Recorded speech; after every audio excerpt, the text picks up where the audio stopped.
I had a sort of unusual relationship that was super formative in my career. I went to work for a call center company, and the role was in learning and development. And I met a guy there who he was my boss. He was the VP of HR, and he was super, super formative in most of the later stages of my career. Oddly, the company had financial trouble, and we both got laid off on the same day, which was just the weirdest experience. And we wound up forming a company together. And I've always looked back at my experience with him, which was so different because we were in one context, I was a subordinate to him. And in another context, I was, we weren't of equal experience levels or life experience, but we were in that business, we were peers. And then we went to work for a different organization together. And I became a subordinate in a sort of a separate unit. And I look back at that and I think about his leadership. And the way I characterize it is he made it safe for me to have 9 bad ideas because he knew I was going to get to the one idea that would really change things.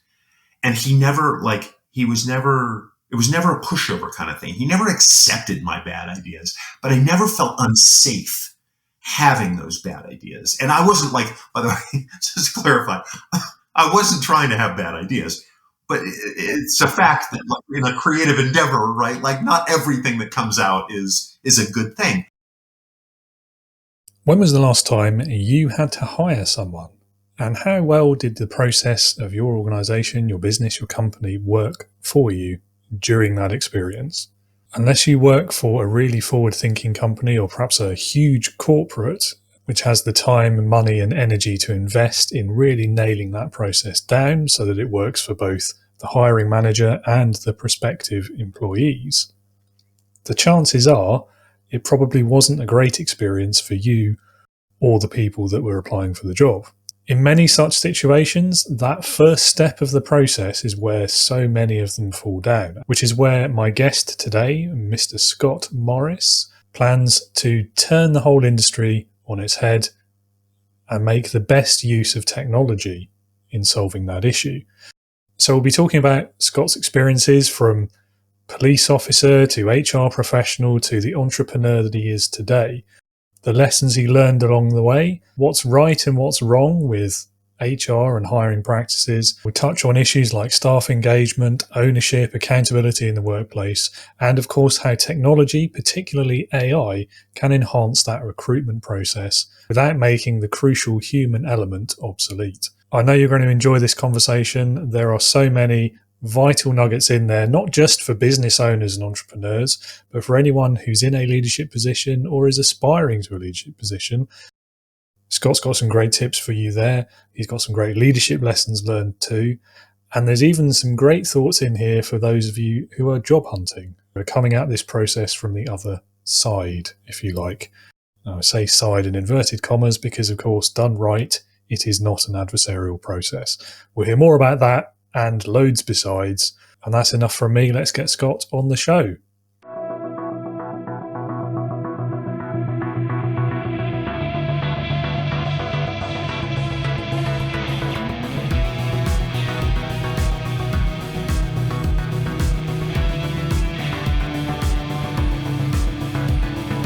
Welcome to the Leading with Integrity podcast. Leadership talk for the modern manager. With your host, David Hatch. Scott, welcome to Leading with Integrity. It's wonderful to have you on the show. Great to meet you as well, and looking forward to this conversation already. Thank you. I'm really happy to be here. I thank you for the invite. Well, thanks for accepting. So let's start with, tell us a bit about yourself. What's your career history, your background? What do you do today, and why do you do it? Good. Yeah, I started really the early part of my career was really different from my current career. My first job, I was a police officer with the City of Los Angeles Police Department in the state of California here in the U.S. And kind of an interesting turn that I went into and spent 25 years in the profession of HR Because one thing that I learned as a police officer was that you can have four people that are standing on four corners of the same intersection, watching the exact same accident happen. And they come away with four very different perspectives about what they've seen and why it happened and those kinds of things. And I think recognizing that is a possibility for humans colored my perception of what we did in human resources, because it's largely the same thing within an organization, right? Your point of view, your perspective means a lot. So as I told you, I have 25 years in HR, and that's across organizations that are as large as 15,000 and down to 250. And about 20 of those years were in a C-level role. And so I've learned to steer kind of the conversation at the most senior levels of an organization. But when you're in a company of 250 people, nobody cares what your title is. Everybody is all hands on board and into their elbows in the actual doing of the work. And I actually think that helped me in my career. When I coach leaders, I always say, if you're here to just be a manager, then that's not, that in and of itself is not a job worth having. You need to get in there, get with your people, really understand the problems, because you only are a good leader if you understand the perspectives of the people that you are asking to follow you. And so I think being in organizations that were smaller and larger gave me a context for what I've done in my career that I'm really happy I have. I care a lot about the concept of employee fit within an organization. And I don't mean, by the way, I always feel like I have to qualify that. I always fit to some people means fit in. And I've never wanted anybody to feel like they've had to fit in. And I don't feel like I fit in almost anywhere. And so that's not what I mean. But most of us who have had the experience, at least, understand the difference between an organization where you just don't have to pick your words, right? It just feels natural, the way you communicate, the way the organization wants you to communicate, the way you receive criticism from your boss doesn't feel personal. Hard work feels like, the job is tough, but it doesn't feel like, oh my gosh, it's the worst day of my life, right? And so those are hallmarks of an organization where you just fit. And I care a lot about that concept. And so when I struck out on my own, and I did that largely because I was in an organization where I didn't fit. And it became really obvious that I didn't fit. And I left really quickly. And I thought, you know what, I'm gonna go work on this problem. And so I founded a company called PropulsionAI. And we are kind of building the foundational piece to that employee fit equation right now. So we produce a platform that effectively interviews a manager about a role that they want to put into their organization, whether it's a role that they're hiring from the outside or one that they're redesigning. And in the course of that interview, the principal value is delivered, which is the manager gets their head around the role. And during that interview, because the platform is digital, I say she because we have a digital guide named Athena, and she is simultaneously in the course of this interview writing a performance-based job description, an SEO optimized ad to go on the web, social media content, interviewer guides. She does salary analysis to make sure that there is parity with the market, given the responsibilities and the skills that you're building into this job. So that's our foray into it. I know, we've got a bunch of stuff to talk about. We can talk about that more if you want, but that's where I'm at. I founded the company last year. We brought forth a beta in September of this year, and we released a finalized product, a commercially ready product in November. So, wow. Okay. So there's loads of that story already that I want to pick into. So first thing I want to just out of curiosity, so where did the name for the company come from, PropulsionAI? Because that makes you think of an engine or something, doesn't it? And that's exactly the image that we wanted people to have in their heads, is that, perfect. There are so many times where if you get the small pieces up front right, you launch yourself to much greater success. And I think too often we don't pay attention to those small pieces. And so we create struggles for ourselves down the road. But the intent was, this platform propels you to a greater level of success, because if you get like, it seems silly. It's a job description, right? And we've come to sort of be conditioned that job descriptions don't mean anything. But the reality is they're hugely meaningful. And so is the clarity that comes with really understanding that role. And that clarity unlocks hiring. It unlocks a streamlined interview process, but it also unlocks really good learning and development paths. And it unlocks really good performance management because it sets an objective standard that you can measure against. Absolutely. Yeah. I mean, the job description piece of that is,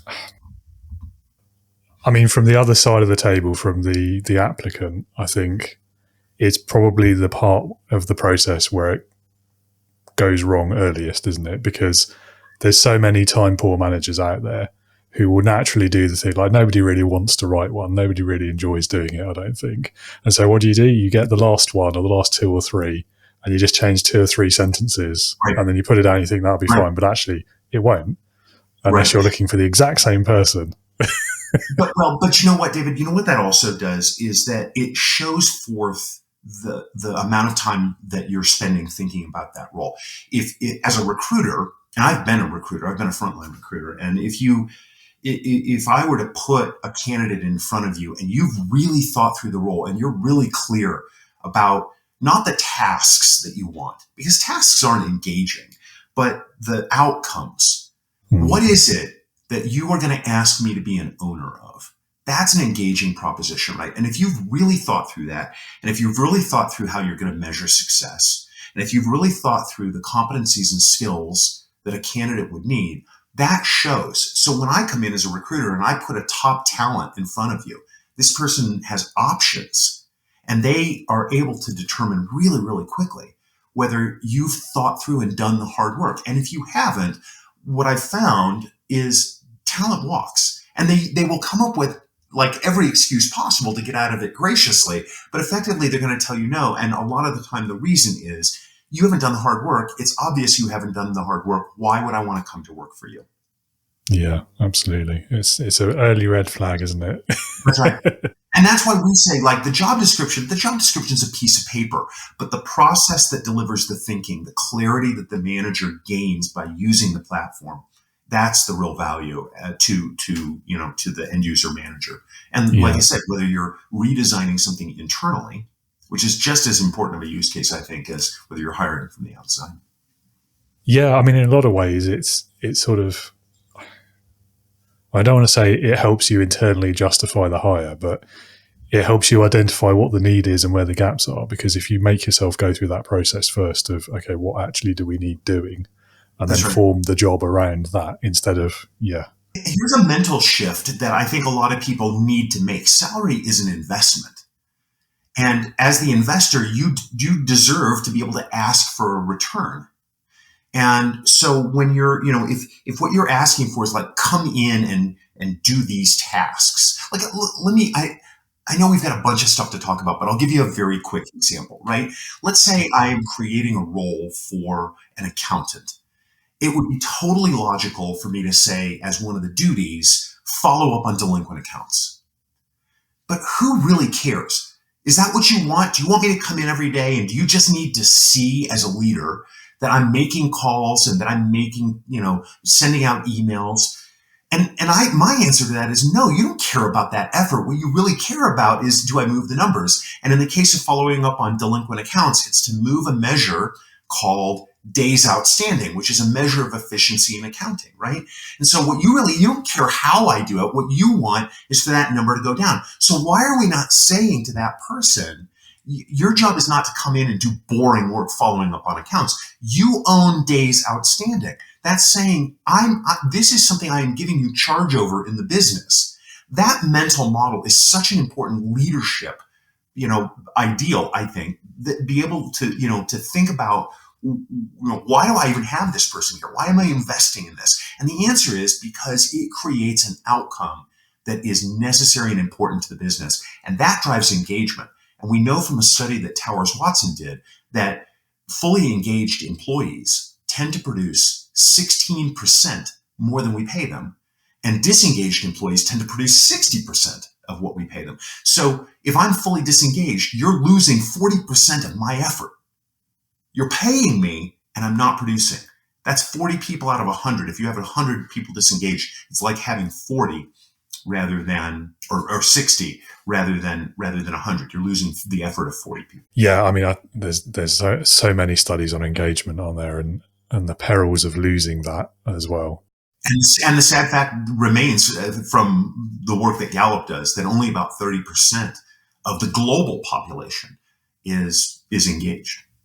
Yeah, and our two home countries are usually top of the bad list on that one. I think we were like last one I read, it was less than 20% engaged, wasn't it? Oof. And I think the US was maybe like 21. You weren't a lot better, but yeah, enough that it drew my attention. Yeah. And it shows up in productivity. It shows up in mental health. It shows up in physical health. There are a lot of downsides. Indeed. Yeah. And so, I mean, you talked about, you used the word ownership. And I think that's a really key aspect with this engagement piece, isn't it? And the other word that gets thrown around a lot in leadership circles is empowerment, so empowering your staff. I don't know. I have mixed feelings about that as a word. I don't like to think about it in terms of power dynamics because I feel like that's quite an old-fashioned approach to leadership. But I also can't think of a better word. So, well, but this is, I think, another jump mentally, or another mental model that leaders really need to adopt. I cannot empower you. Correct that. I can't hold you accountable. I can't empower you. I can't hold you accountable. That's a phrase that sometimes gets attached to empowerment that I have this negative reaction to, right? You have to accept accountability. And the way that you accept accountability is when I say to you, look, here's a level playing field. Here's what I want you to become the owner of. Here's how I'm going to measure your success and how you and I both are going to know that you're being successful. And here's how I'm going to help you learn and grow. LinkedIn did a study that said 94% of employees would stay longer with an organization if they felt that their boss was interested in their growth and development. Yeah, which isn't surprising either, is it? Whatever the word we use, I mean, ownership is one, accountability, I think that's a bit more back and forth, isn't it? As opposed to just letting you sort of fire and forget, as it were. Empowerment, what I think we're really talking about it in terms of like the recent modern context, the post-COVID and in the fallout from things like the Great Resignation and so on. I think what we're really talking about is autonomy in our jobs. So that ability to control our own fate to an extent, within boundaries that are set as part of what your job actually is. So back to that job description again. I think if people in the audience haven't read it, Daniel Pink wrote a great book called Drive. And in it, he mentions three things that are super critical for us to be building as leaders. That's mastery, autonomy, and purpose. And, that's again why we think it's so incredibly important for leaders to truly think through these roles. Because if you don't understand the outcomes and if you don't understand the success measures, it's really hard for you to offer autonomy to an individual that is working. I say with you, I just can't say working for you because it's just, I can't, that framework doesn't work for me. Right. But, and if you want to have purpose, nobody is going to come in every day and feel a sense of purpose over, tasks, but they certainly will develop a sense of purpose if we help them around meaningful outcomes. Yeah. And sometimes that can be relatively simple in terms of, yes, there are tasks and yes, they do need to be done, but what's the context for them? And again, I think this is something that a lot of managers, even people who call themselves leaders, sometimes miss the point on this one. And that sort of old-fashioned leadership approach, the sort of the top-down, the autocratic, I'm the boss, I'm in charge, just do as I say. They don't think about going beyond. Because, yes, if we're going to be really like technical and matter of fact about it, yeah, at the end of the day, they've signed a contract, they've agreed to do these tasks. If they don't do them, you won't pay them. And that's that, isn't it? But I think what we're missing if we take that approach is Yeah, but if you give them the context of it, if you explain how these tasks fit into the whole, what their specific role is as part of that, what their contribution is, what the difference they are making to your organization looks like, people will get on board with it. That's where you get this staff engagement from that we're talking about. That's where you get that 16% discretionary effort over the top of their minimum required. And it also is where things like creativity and innovation really start to thrive, and suddenly they're finding better, faster ways of doing things that you never would have thought of if you hadn't taken that extra step. Well, David, I mean, when we talk about like a sense of purpose and a sense of ownership, right? The ideal situation, you want to be able to say to me as your direct report, Scott, you're going to be the owner of this outcome. And what you want is for me to come back to you and say, look, I know, like if I own days outstanding, if I'm the accountant in my previous example, and, I know I need to make calls. I know I need to send emails. But I may need to do some other things to bring that number down. And the situation you want is for me to come back and say, hey, David, listen, if you really want me to move the number on days outstanding, shouldn't I be doing these things? And you want to say, oh my God, like, of course, yes. I hadn't even thought about that. Yes, do that. And that's, I think, when I hear you say a second ago about the innovation, we want people to innovate. We want them to innovate around tasks. What's not negotiable are the outcomes. But we want people to feel a sense of like, do what you need to do to get this outcome that's important to the business. And the only way to do that is to give them ownership over that outcome and to help them understand how we're going to measure whether they're moving closer to it or farther away. Absolutely. Or staying still, which is just as bad.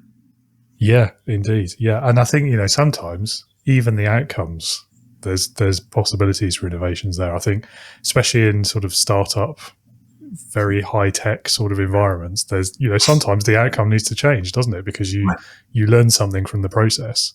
Well, and that's the classic pivot.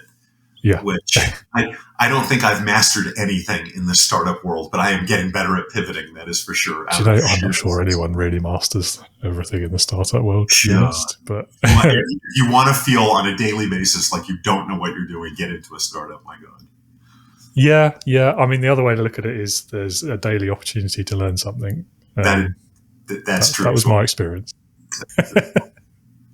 Yeah, no, it's good. And so going back again to one of the other words that you mentioned right at the beginning there, which I think is really interesting in this context as well, is this idea of fit.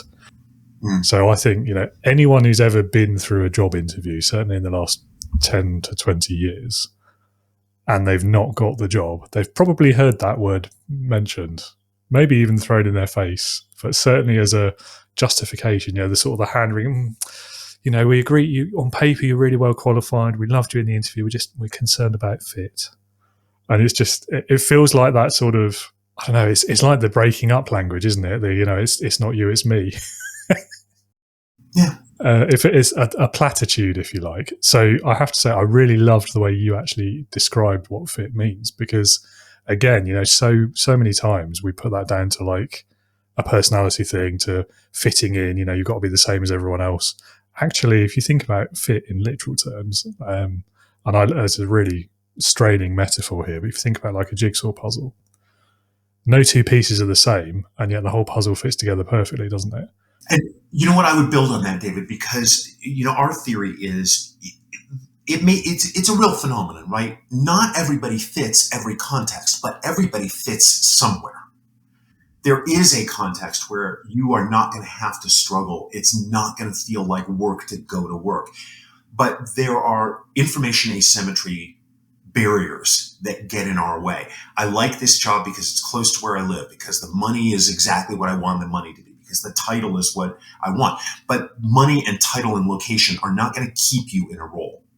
And you know what's really sad? Forbes followed 20,000 new employees. And you know what happened? 46% of them failed in their first 18 months. And I think there's, a causal factor of that is that prospective employees, candidates, have very little ability to truly interview and understand the organization. The cards are totally stacked in favor of the company. And employers do a shockingly bad job of thinking about all of the things that are going to truly allow the individual to thrive. And they allow bias to creep into the equation. And I think largely we over-index on things like years of experience and resume credentials. And we know, I think Hire Right was the one that did the study that, suggested that 74% of employers have caught candidates in lies on their resume. And there's not a lot of really clear findings on this, but it's a large number of embellishments that are on, written documents. And I think we entirely over-index on the resume.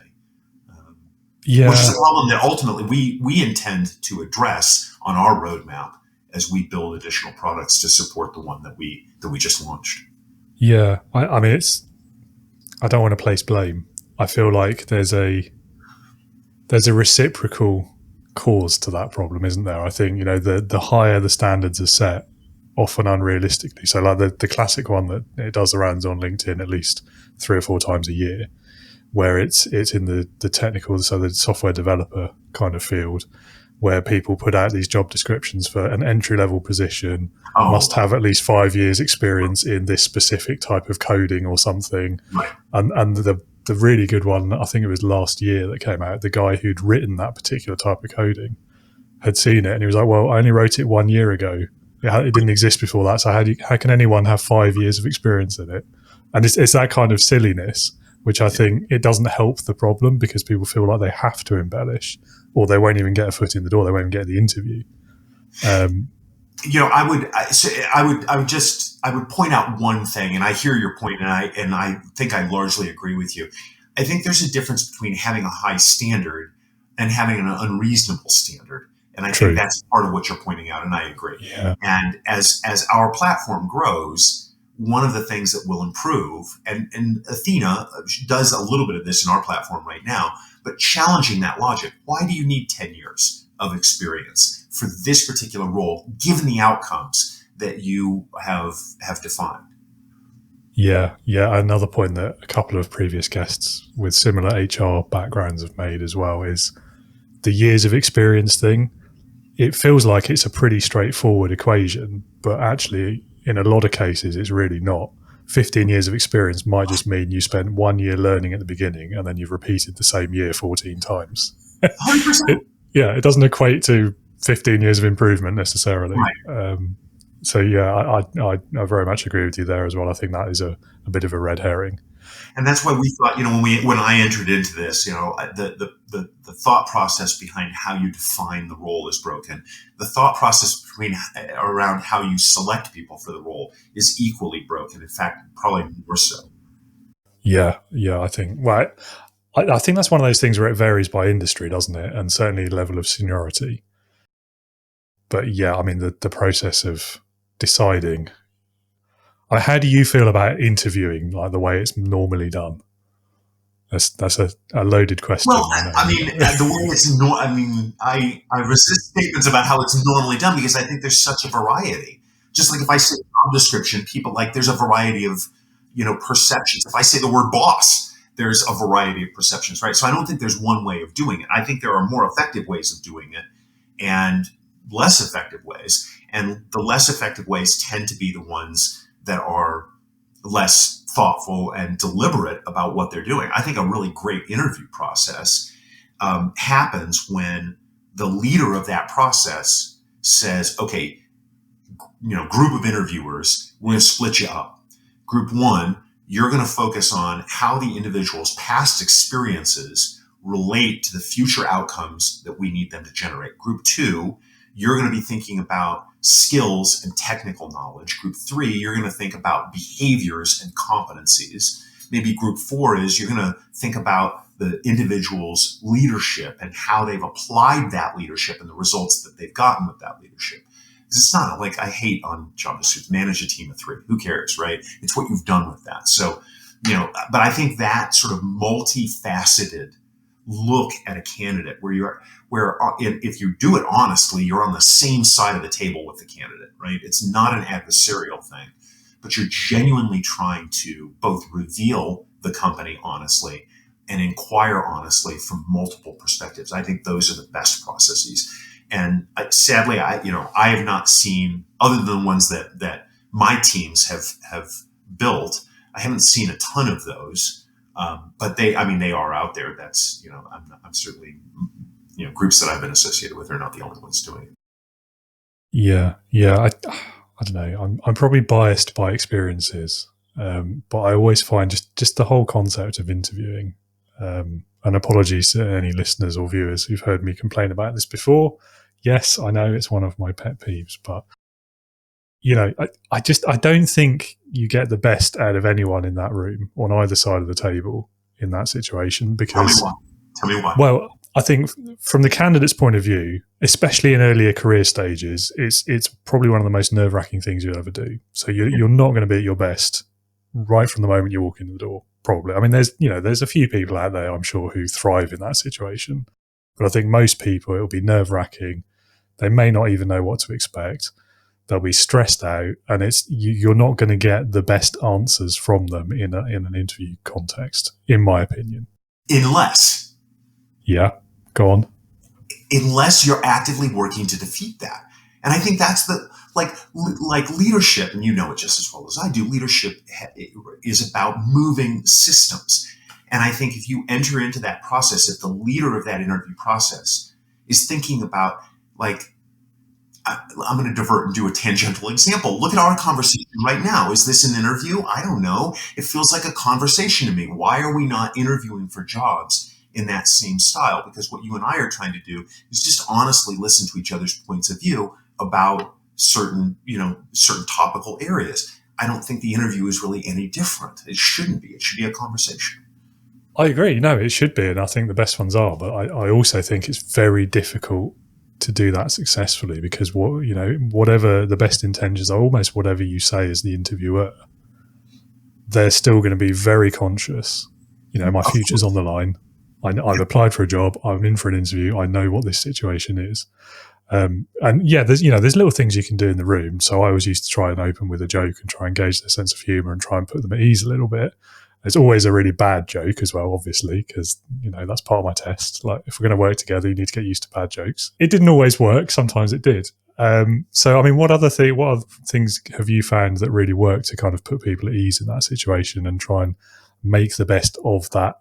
I won't say bad situation, but that environment, that context. I mean, again, I hate to be sort of one track record on this, if that's even a thing. Okay. It's not in downloadable music, I guess. God, it just showed my age.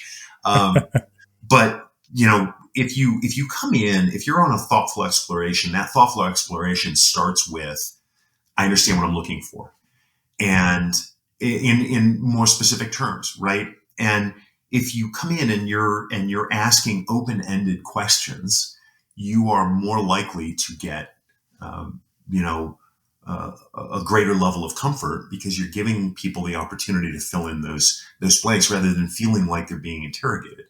I think techniques like behavior-based interviewing that I've taught for a number of years is incredibly successful. In fact, some studies, and they're limited, but they have shown that behavior-based interviewing is about 54% predictive of future good performance. Now, that sounds like a very low number, right?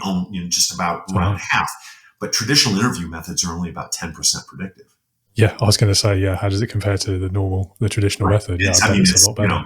5x what the traditional style is. But I mean, I think that's how you get comfort is you just have, again, mental model matters. And in my opinion, it matters for everything in leadership.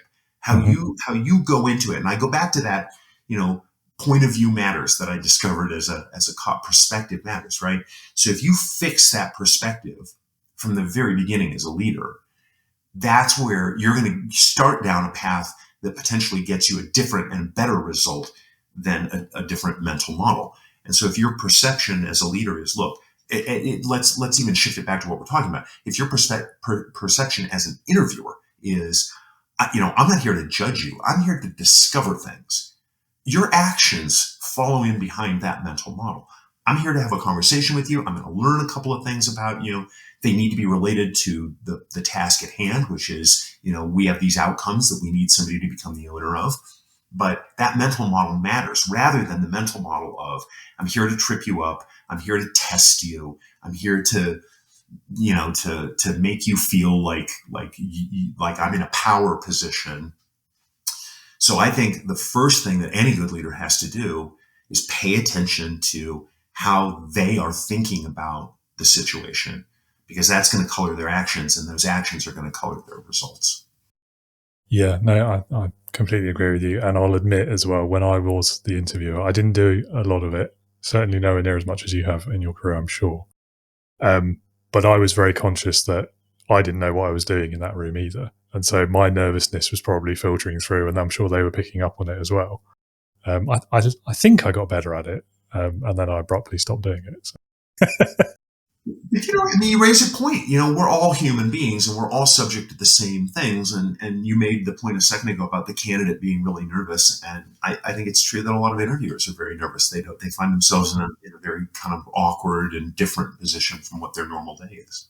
And I think it's quite rare as well that businesses actually teach hiring managers how to hire, how to interview, how to find the best candidates. I'm sure the massive corporations probably do it constantly. So David, here's another reason that we think our platform is important, is it frees recruiters. And those recruiters, if I've got a team of recruiters, you know what I want them doing? I want them working with those managers. I don't want them doing administrative work. I don't want them writing documents. I don't want them to have to do all of the time-consuming things. I want them to do the human things, the relationship-building things that you are talking about that are necessary, because every manager doesn't know how to interview, and somebody's got to guide them and lead them. And I think the right person to do that is the recruiter. Yeah, I mean, it makes sense because that's their specialism, isn't it? That's part I would assume that's part of what you're paying the recruiter for, is to help you find the best candidate. And part of that has to be deciding on which is the best candidate. well, not only that, but getting everybody else in a space where they can do that discovery. Everybody, if you don't do it all the time, you need a guide. Yeah, I mean, it's not dissimilar to any expert that you hire to help you with something, I suppose, like whether it be a coach or I don't know, outsource sales, anything like that. You're paying for that expertise, so make the most of it, right? That makes perfect sense to me. The next question, really, and you've talked a little bit about it already, but I think the role of AI then in this process. I think two of the most time-consuming parts of the hiring process from that hiring manager, from the employer's point of view, is going to be the job description and then filtering the CVs at that first stage. That feels like the key area where something like an AI tool can save on that time, as you're talking about. Do you think it's ever going to go beyond that? Is it going to make these recruiters or the HR people obsolete? That's a dreaded word, I know, but... Well, I think those are two different questions. Will technology go beyond where it is today? And I think the answer to that is inevitably. And the things that right now we don't think technology does very well, it's going to get better at. If we are thoughtful and ethical about our application of the technology. But there's a different part, at least in what I heard, and correct me if this is not your question, but the obsolescence or making recruiters kind of obsolete through technology. And I think that the best way to understand what's possible is to look back historically. Go back to 1967. And I was not around at that time, by the way, since I shamelessly revealed my age before. But Texas Instruments in 1967 released the first calculator. And there were more commercially successful models that came in the years that followed, but they were really the first one in 1967. And there was this big outcry about, math skills are going to diminish and bookkeepers would become, obsolete. People would lose their ability to do simple calculations. Fast forward to 1983, and Lotus 1-2-3 came out, which was a precursor to Microsoft Excel. And there was largely the same kind of fear and concern that this time accountants would become obsolete. But the opposite was true. The accountants and the bookkeepers became more valuable. And accountants, when you look back at it, shifted away from delivering value through calculations, and they shifted toward delivering value through analysis and strategy. And so the presence of tech didn't make those roles obsolete, but it did change the nature of those roles. And there was this evolution. When you look at the things that currently tech does really, really well, tech assimilates data, large amounts of data, and finds patterns. It does classification and standardization really well. It does matching tasks really well. But there are some things, at least in today, that it cannot do well. And I think this is farther down. Like, I don't think we're going to see a change or a shift quickly toward this aspect. But the things that human beings are still doing really well are all relational in nature. The work that recruiters and HR business partners do is largely about relationship building and complex decision making and conflict resolution and those kinds of things where, tech is not able to take those tasks on. So I don't think I'm actually very optimistic about what's going to happen with recruiters. I do think, and I think this because of what I've watched as other technological innovations have emerged. The people that embrace the technology are going to outpace the ones that don't. And so with regard to the tasks that technology can do better, if you are a recruiter or an HR business partner and you're still holding on to those, if you think your secret sauce is intake or writing the job description, it's not that tech is going to take that job or make you redundant. It's that other people who embrace the tech are going to do that. And I think that's a part of the evolution. And it's learning to let go of those things, recognizing now I've got this new pool of time that I can deal with. How do I want to apply those and finding, or how do I want to apply that time and finding higher value activities that only humans can do that you can be involved with. So I think that's what's going to happen. So I actually think technology is going to make recruiters and HR business partners more valuable. But again, mental model is everything. And again, I feel like that's like kind of my one note that I'm hitting, but it's so incredibly important, right? So if you envision that future and you are willing to make the migration, I think you're going to find yourself in an inherently more valuable, not less valuable place. Yeah, I tend to agree with you. I feel like, because it's the same sort of thing I think about sometimes with leadership. Like, are we ever, as leaders, going to be replaced by the machine, in inverted commas? And I feel like it's very similar to the HR, to the recruiter. It's anything where the core part of your role is about those relationships and the people.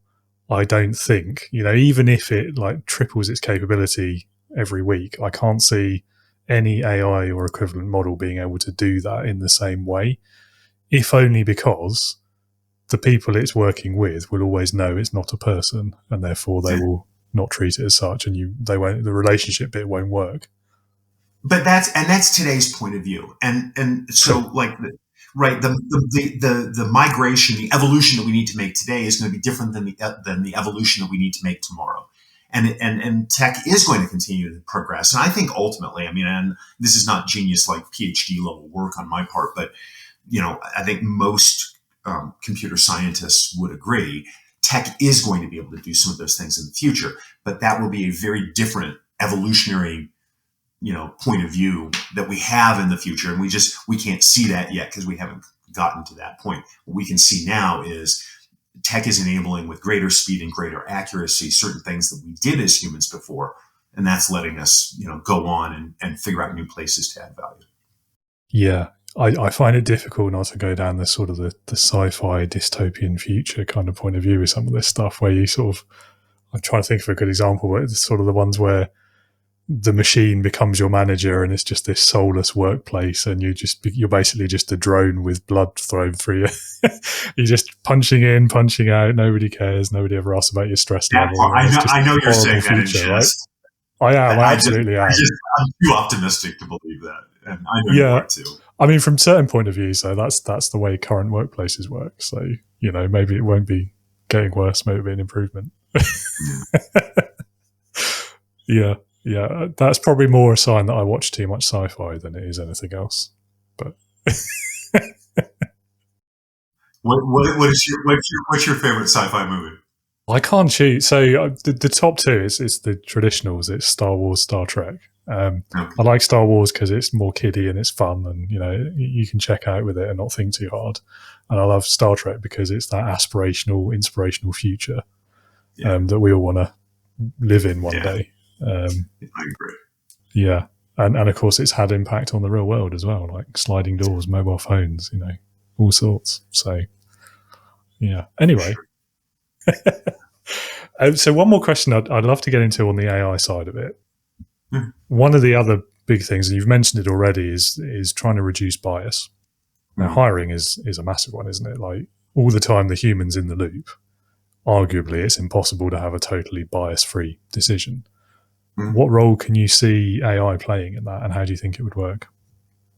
Well, I mean, I think before you talk about reducing bias, no matter how you do it, you have to be thoughtful about how bias gets, introduced. And any recruiter that's in the audience right now, I hope will smile when, I give the example of a manager that's come in and said, just find me somebody like Priya. Just find me somebody like Naomi. Because that sort of nondescript, like, I don't really know what I want, but it's kind of over here. That sentence right there is where, bias starts.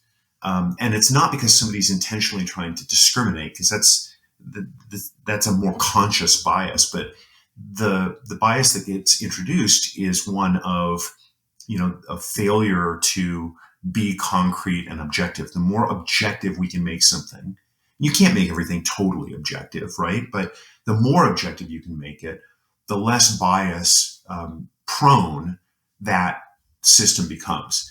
And so we talk about things like, confirmation bias. If I don't have a very good spec, if I don't have a very good definition of what I'm doing, and I mean, I apply this in the hiring context, but I think you can take the concept and you put it a bunch of places, right? If I'm not very specific and defined about what I'm looking for, then when I'm trying to compare or trying to make a selection or make an evaluation, confirmation bias, which is, the tendency to look for things that confirm a current point of view or opinions, creeps in, and something called undefined skills bias, which is a sort of tendency to default to overvaluing things that are easier to measure, like, as we were talking about before, years of experience.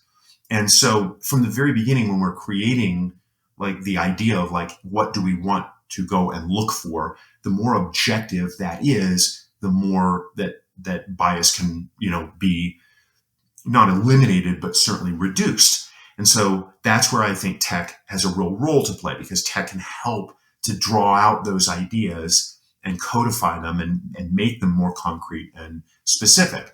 The next step in the selection process is candidate screening.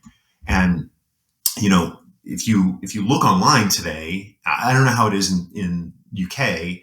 Here in the US, you have a job that's posted for a couple of hours and you've got 500 applicants in the thing. And a human recruiter is going to be subject, when you get pools of candidates that are that large, right? You're going to get things like decision fatigue bias, which is, getting mentally tired, which recruiters do from having to look at large, candidate pools. Makes you more prone to making superficial judgments, or pattern recognition bias, where we start, trying to apply shortcuts. When we feel overwhelmed, we're looking for ways to speed things up, and we start to use patterns to filter. And I think tech has a role to play there too. So, I think tech is going to be hugely influential in getting bias to be reduced. But it's not by getting the humans out of the equation. It's by changing where the humans come in and allowing tech to do some of the early stages. I think sets us up a whole lot more effectively for lower bias process. Yeah, that makes sense to me, I have to say. I mean, there's horror stories about. I mean, it's more in the LLM kind of field, isn't there, about the accidentally built-in biases that have come out of the training data that wasn't perhaps considered in the same way. So again, like, there's something to be careful about there. That's a really, really good point. So there's a difference between specially trained models and commercially available. And, with commercially available large language models and generative AI, garbage in, garbage out. And, their training data is effectively the internet. And I don't think it's a strain of, credulity to say there's just a bunch of trash that's out there. So, yeah, I mean, and that goes, of course, back to confirmation bias as well, which I have to say, it's not my favorite bias, but it's that one, I think, like, it's my scapegoat bias. Do you know what I mean? So, like, all of the ills in society, I think we could trace that back to a confirmation bias somewhere. Maybe that is confirmation bias saying that. Oh, now I'm going to have to reassess. Anyway. But I do think, like, the whole critical thought piece, it's something that isn't taught early enough in schools, if at all. I'm sure that's true for the States as it is here. Yeah. And it's something that, in a world of social media and the algorithm deciding what we see, it's such an important and powerful skill to have, and most people just don't apply it. And that's and I go back to mental model. Do you recognize the potential for it, and do you shape your own activities around that perception? But the majority of people won't even think of that. Social media is just a source of news. Getting political, sorry, I didn't mean to.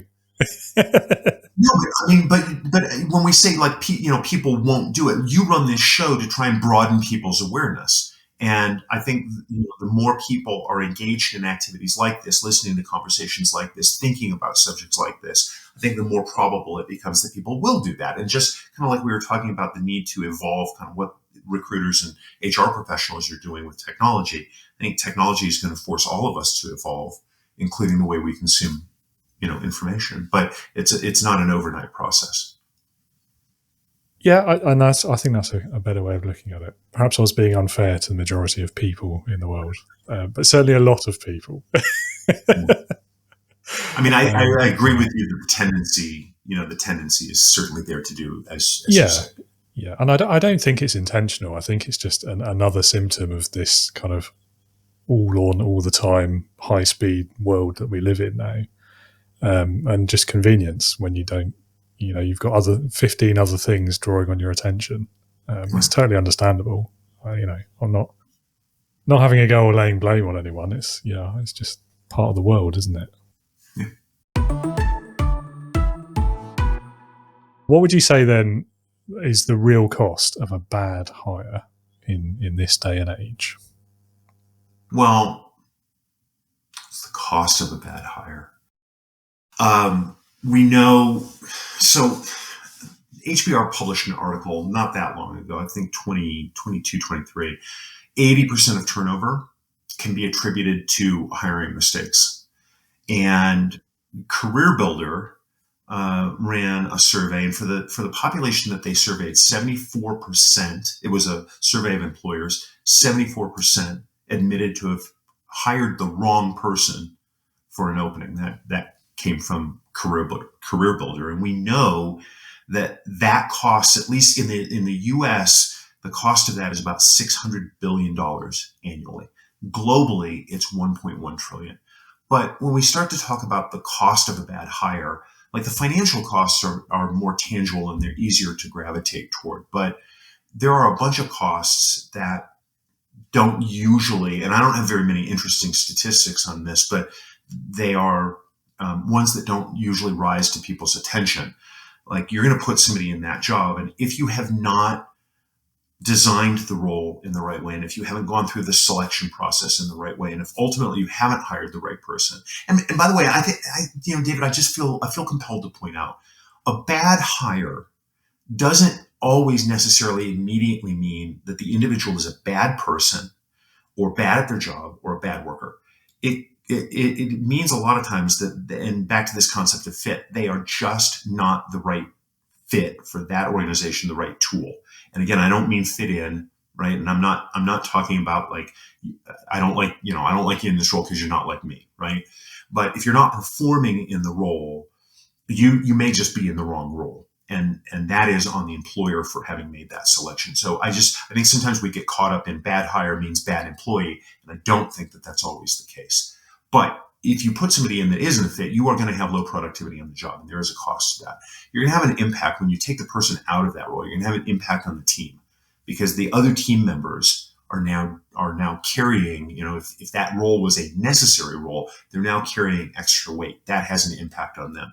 The cost of the vacancy in terms of the team's productivity. You're going to have a cost, obviously, and it's the most tangible to replace that person. But you're also going to have an impact to the mental health and physical health of the individual you took out of the role that you originally put in and you took out, and on the team itself. And so that $600 billion accounts for financially kind of what the cost is. But I don't think it takes full account of all of the different factors that are going to cost either the person or the organization when you make an agreement that isn't a good match. So it brings to mind this idea of, what's the cliche one? It's hire slow and fire fast, isn't it? I don't know how you feel about those two. For me, I think both should be fast to a point, but as ever, it's always about balance, isn't it? Well, and again, like, I think if you know what you're doing going in, you don't have to hire slow. I agree with if it's not working out, don't belabor it. But I think an important thing to point out, though, is sometimes what the individual who is underperforming needs is to have an ally come to them. And I think oftentimes that is the direct, the person in a leadership role accountable for that individual to come to them and say, hey, like, let's talk about this. This isn't working. What can we do? How can I help? Do I need to show up differently? Let me tell you the things that aren't working. The same kind of honest conversation that we should be having in the interview process, we should also have when performance is not going the way that we want it to go. It should be an honest effort on both parties' side to make a change. But the way the leader comes to the table is going to color everything that happens.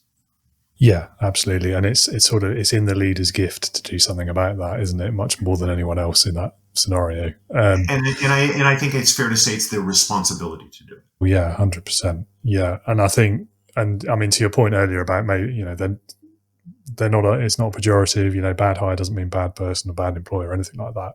And I think most often actually it is exactly as you say, they're just in the wrong role for them. So, can you move them sideways? Is there something else in the organization that they would be a better fit? There's that word again for, or perhaps a role that fits them better rather than the other way around. Maybe that's a nicer way of saying it. But then again, I also think, and this is one area where I really struggle, because I feel like the individual and the specific context of the organization make a huge difference. And sometimes making that sideways move can be just as damaging, and I've seen this happen as well, where there's somebody who frankly was a toxic employee and they would just move sideways 2 or 3 times and everyone saw the toxic behavior being rewarded effectively. And so there's that side of it as well. You've got to, I don't know, context is king, isn't it? I guess. but I think, but there's a difference. And just to be clear about the point I wanted to make, because I am certainly not an advocate of keeping people who are underperforming. I'm also not an advocate of shifting problems around. All I'm saying is that there's a big difference in result that happens when a leader comes to an individual with questions rather than assumptions. And what's going on here? And again, this is where I think if I'm accountable for outcomes, if the way that you as the leader have designed my role is outcomes based, and if there are objective measures of my performance that you've built into that design, then it's really easy. And I'll go back to just because it's the example I've been using. Like if my accountability is days outstanding and that number isn't moving, then a fair question from you is, what's going on? Why is the number not moving? Now, there are a variety of possibilities. One is I'm just not putting in the effort. I'm not doing the tasks. Okay, well, you got to do the tasks, right? There's just no way around that. But if I lead with an assumption of you're not interested in this, I miss oh my God, there's these other things that are happening in my personal life and I've just been distracted, right? And is that a temporary or a permanent situation? So I think as a leader, the mental model needs to be one of inquiry in the beginning, not one of hey, you're not performing here, so I'm going to shift you around, but what's going on with you? Let me just genuinely understand that, and you unlock a realm of possibilities with that. That was the point I wanted to make. No, and I'm totally in agreement with that. I guess I was skipping a step or two ahead after that, because I agree. The first thing, you've got to understand what's going on, and exactly as you say, there might be, they might have lost a parent that week or something, or had an accident at home, who knows? Like, if you don't ask, and you've got to, I guess that's what I was sort of trying to get to about context, is you need to understand the root cause, really. You know, what's the situation? What is it? A personal issue? Is it a fit issue? Is it, just genuinely a bad employee? Because that does still happen, unfortunately. At the end of the day, the outcome is non-negotiable. It's established by the leader. Right. But you want the person to feel engaged in the effort to try and achieve that outcome. And you can have both. And again, like your degree of specificity about whether you're asking for outcomes or asking for tasks, and then your mindset of inquiry, when it's not happening, matters a lot and creates differences in results. 100%. Yeah. I mean, I actually like, the perfect world for me as a leader or as a manager is, this is the outcome we need to deliver. Up to you how we get there, as long as you don't break the law. Yeah. Let me know how you're doing it, because I'm curious. But aside from that, but let's innovate. Yeah. I think, that does require a very trusting working relationship, though, which sometimes has to be built over time. But that has to be the goal for leadership, in my view. I love asking everyone this question, because some of the answers I get back are just really nice stories. So what has been your own personal best experience of being led?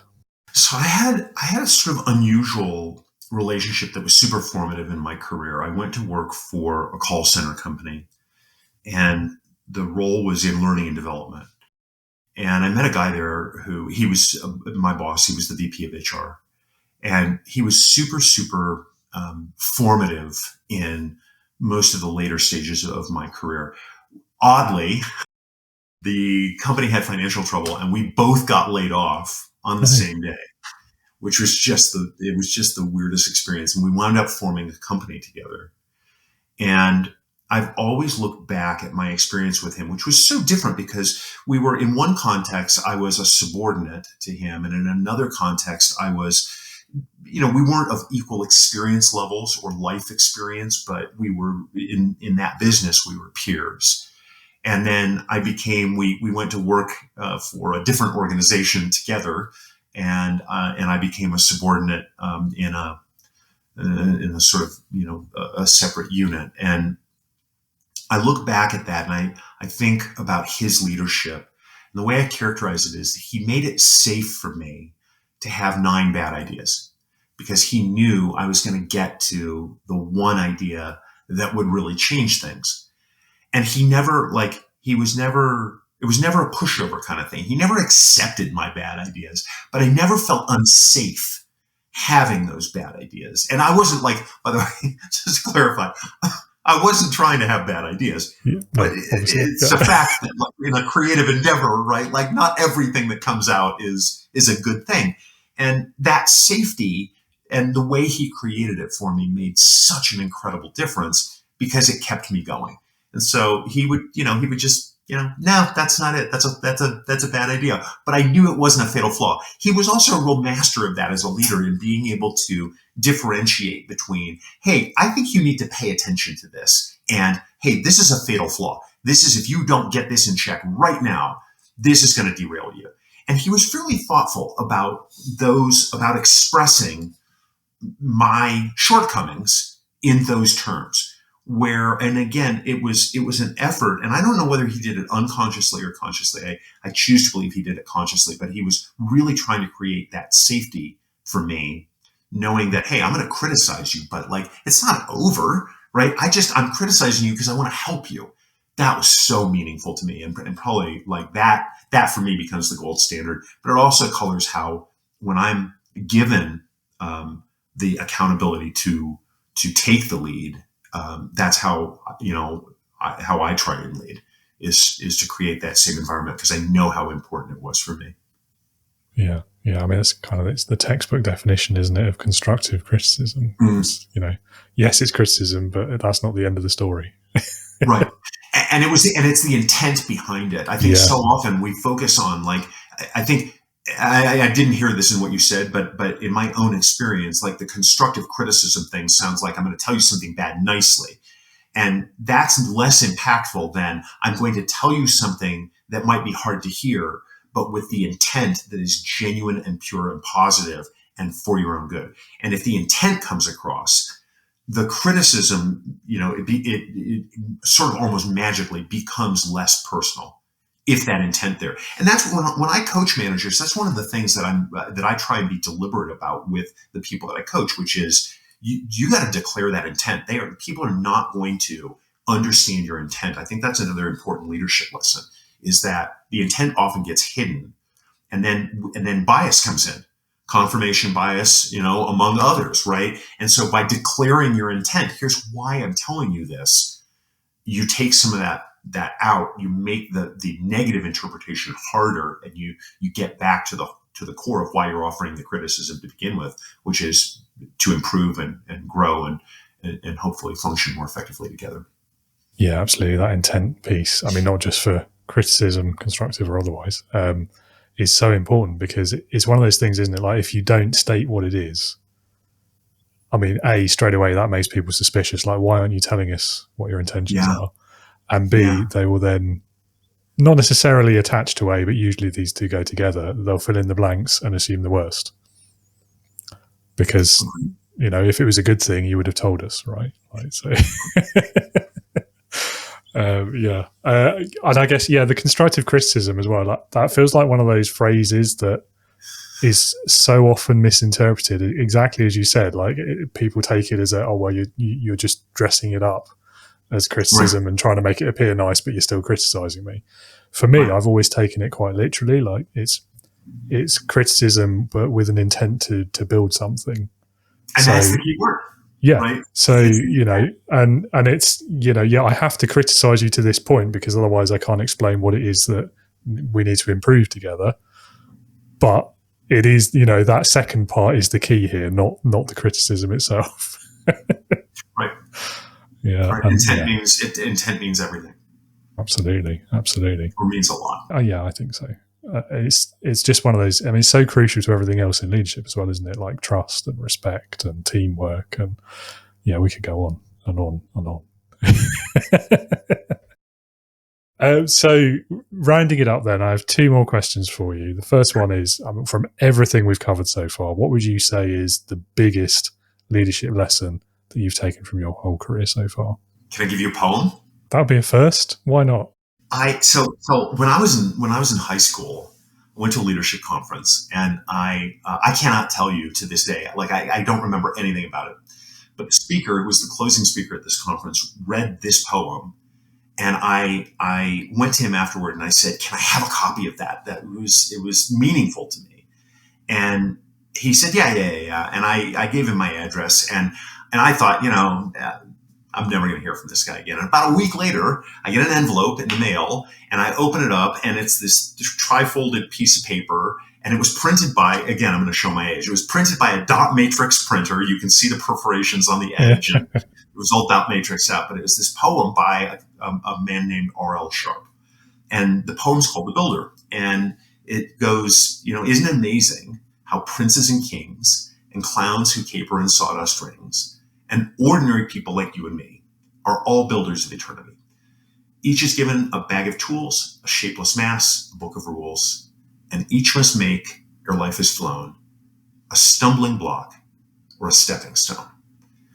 And I think in that there are three lessons that I take from that poem when I think about it. One is that leadership transcends titles and authority. The second is that you're the architect, and it's your actions that are going to shape the journey. And the last one is that intent matters. And if your intention as a leader is to leave stepping stones through tough terrain that is difficult for people to cross, then you're truly fulfilling the mission that I think every leader is given. I love that. And it's so pertinent to everything we've talked about, and what we're both here to do as well, I think. And it's hard work, but it's worthwhile work. You have to send me a copy. No, you don't have to, because you've just said it, so I'll get it out of the transcript. It's all good. So give me your address when we're done, and I'm going to the basement, and I'm going to count the dot matrix printer, and I will do a copy, because that's all I have to do. Yeah, I mean, knowing what they are and then actually owning one, those are two very different things as well, I would say. But You wouldn't even plug into anything anymore. Yeah, you're probably right there. I bet there's somebody somewhere on eBay or something who's built an adapter for it. But there's always somebody. Yeah, absolutely. Right. And one more question. This is usually my favorite one. Every guest has to answer it, and it always has to be the last one. It's called Leadership Heroes. Leadership Heroes. So if you had to pick one person, it could be anyone you like, so alive or dead, past or present, real or even fictitious, if you like, but someone who, in your opinion, would perfectly embody leadership. Who would that be and why? So in the States, back in the mid sort of 2010s, I think it was a little bit earlier than that, there were two candidates running for the presidency of the United States. And my example here is not intended in any way to be political.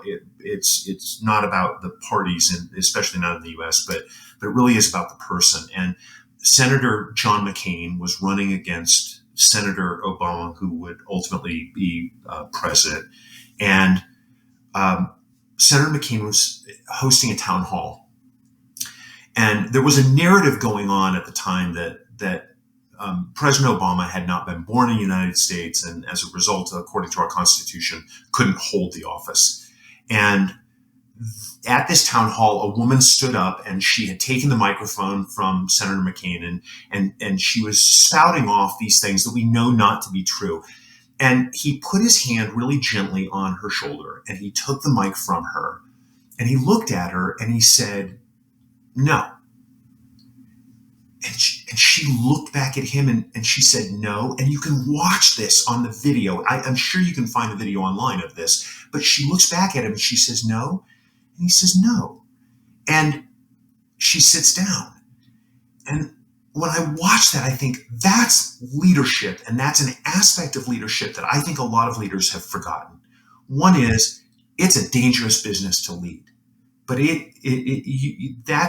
back to the stepping stone metaphor, right? You are either going to make a huge difference, correct that. You are going to make a huge difference as a leader in somebody's life. It's either going to be positive or negative. It's either a stumbling block or a stepping stone. And in this case, Senator McCain had the opportunity to whip the crowd up into a frenzy and to rally support behind what effectively was an untruth. But he chose the exact opposite. And he didn't say these words, but you can see it in his actions. He said, I'm not going to win like that. I'm going to do the hard thing. I think the other aspect of that and why he's a hero is that, leadership, I think we sometimes have come to believe that, leadership is about going where the crowd is. And it's really not. It's just the opposite. It's standing apart from that crowd. There's a really great book called Leadership on the Line by a Harvard professor named Ron Heifetz and his writing partner in that effort, Marty Linsky. And, they say, leadership is a verb, not a noun. You can only see it when it's being exercised. And the act of leadership is about frustrating an organization at a rate that it can absorb in the cause of making change. And that's what he was doing, is he was saying, I'm not going to win that way. Like, I'm not coming over to the crowd. I'm going to lead the crowd over to what the right answer is. And that's creating, stepping stones. That's not creating stumbling blocks. That's why leadership is so hard. But that's why he, in that moment, and I don't agree with him politically, but he was a hero to me in that moment, because that is the full embodiment of what I think leadership should be. Yeah, I mean, that's a great choice. I don't think we've had him before either. So bonus points. Yeah, I mean, he's one of those, every now and then, there's usually like a few per generation, isn't there? There's a politician who does literally stand head and shoulders above the rest in terms of their obvious like morality. And I think, I don't want to get political either, but I feel like those individuals are becoming fewer and far between in modern politics. And I think even from the outside the US, we were aware of him, and he was one of those. He was like that maybe potentially, again, trying to avoid being too political, but the last conservative that you could sort of see that different mindset. I'm trying to walk the line really carefully here. I hope you know what I mean. Where he would put like the general right or wrong, the common good first, even if it meant he would lose. And I think, in politics as a whole, that is becoming more and more rare these days, isn't it? But I think your point is right. But I would also suggest that that it's just a microcosm of the world we live in, and I think it's equally hard to apply that kind of lesson inside of an organization as it is if you're a political leader, right? You have to have that belief that, like, I'm going to do this because it's the right thing to do. I'm doing it with the right intent, and I'm not afraid to do it alone. I'm not afraid to try and frustrate the system at a rate that it can absorb. Yeah, absolutely. No, I mean, of course, you're right. I think politics is one of those things, isn't it? Like it's such great and fertile ground, isn't it, for people like us who talk about leadership, because it's one of those examples everyone will know who you're talking about and everyone can relate to it. It's visible. Exactly. It's visible, yeah. But you're right, of course. I mean, to some extent, it's a reciprocal relationship, isn't it, between the rest of society and, arguably our politics is a reflection of our civilization. So, take that or leave it, I guess. But I do think, though, despite what I just said, like that moral, ethical dimension for me is core to what makes modern, forward-looking leadership different to the kind of leadership that we've experienced in the past centuries, past decades, even. And that is such a great example of it in practice as well. So thank you for that. Thank you. Well, Scott, I'm just going to say we're out of time. We're over time. Thank you for sticking with me. If any of the listeners or the viewers, if they're watching us on YouTube and Spotify now, would like to learn more about you, I'm sure loads of them would, or maybe get in touch, find out how to work with you, how to use Athena, where can they go to find out more? So you can learn about the company. The company's name is PropulsionAI. You'll find us on the web at getpropulsion.ai. Getpropulsion.ai. And if you want, you can connect with me on LinkedIn. I welcome the connections. And if you want to take any of the topics, deeper, or if I can be of help, I'm happy to help. Lovely. And I'll pop those links in the show notes so everyone can find it easily as well. Well, Scott, it's been great talking with you today. Thank you again so much, and have a great rest of your day. David, thank you so much for the invitation. I can't believe where the time went. You're just an easy guy to talk to. Congrats on the show. Thank you so much for having me on. Take care. Well, thank you again, Scott, for your time today. Really enjoyed that conversation and some great insights there into the world of HR and hiring processes. I think you've probably persuaded me to your point of view as well. I've been a bit of a skeptic around technology and removing the human element in these processes, but actually, the way you talked about it today, I think I'm with you now. Listener, if you would like to learn more about Scott and his company and what they do check those links in the show notes and, click on them. Go and see the website, reach out to him on socials, learn more things. If anything we've talked about today in the leadership sphere rang any bells with you, if it's something you're struggling with and you just like to have a conversation about leadership, do reach out to me as well. Again, you'll find my LinkedIn profile in the show notes. Click on that, reach out, connect, drop me a message, whatever's good for you. Alternatively, if you'd like to be part of the Integrity Leaders community, do visit the website. Again, the link is in the show notes, but it's www.leadingwithintegrity.co.uk. Hit that green button, take you through the sign-up process to become part of our community. You benefit from all sorts of leadership resources, including access to one-to-one time with me. Also, feel free, if you want to browse the new website before you click that button, there's plenty of new information on there. Hopefully some of it will hit one or more of the issues that you're struggling with, and you might get some useful information from there before you join as well. And feel free to reach out to me if you have any questions about any of that before you join or click on any of the buttons. Thank you so much for being with us today, for listening or viewing if you're with us on YouTube or Spotify.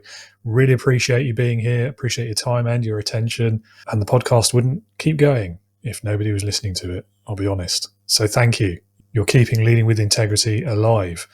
Join me again next week when I'll be chatting culture, well-being, leadership, burnout, the dynamics of the workplace, and more with my next guest, Kelsey Neff. And until then, stay safe and be a leader, not a boss.